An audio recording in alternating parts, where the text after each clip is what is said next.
Kausapin naman natin ang ating kasamahang si Ian Cruz na nasa North Fairview sa Quezon City. Ian.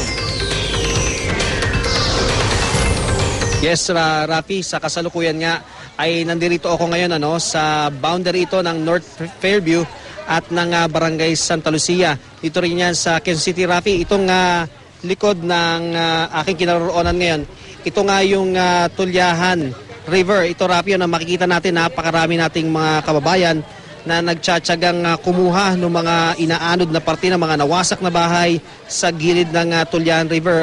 Rafi, itong North Fairview ay hindi ito kalayuan mula sa Lamesa Dam kung saan nga nanggagaling yung overflow ng tubig na nagtutuloy-tuloy naman dito sa Tulyahan River. At nakikita natin, Rafi, itong mga nakikita natin ngayon, may mga, yan yung mga ibang bahay na inanod at natangay dito sa gilid ng bridge. Kaya naman yung mga mapapakinabangang parte niyan ay kinukuha pa rin ng ating mga kababayan. Rapi, kung may papakita lang yung iba pa nating mga kuha, Epi, may mga kuha pa tayo sa Tulyahan Bridge.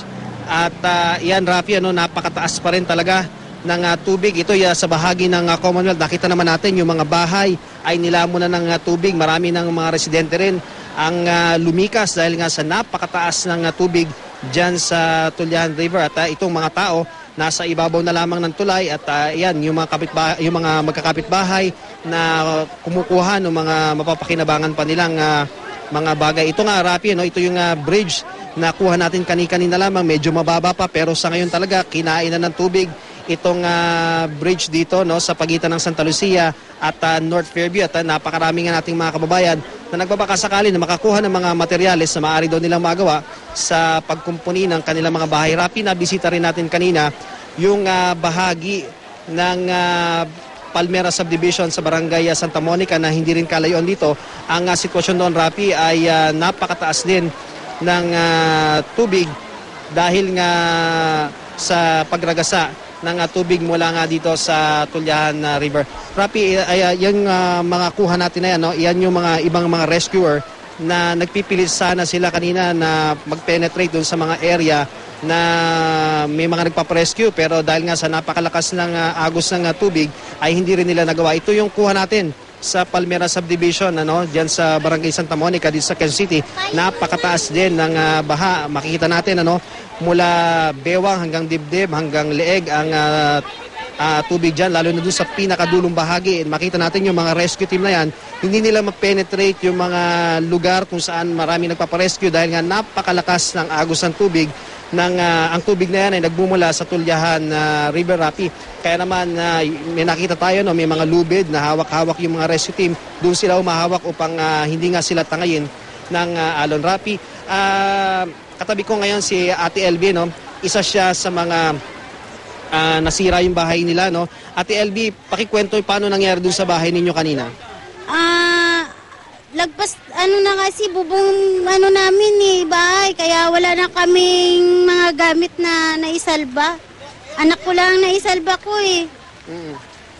So, anong oras po rin yung naramdaman na lumaki na po talaga yung tubig dyan sa gilid po ng Tulyahan River? 4:00 na siguro yun. 4:00. Ate LB, medyo sobrang lungkot ninyo, kasi sabi nyo wala na talaga kayong naisalba ni anuman. Opo.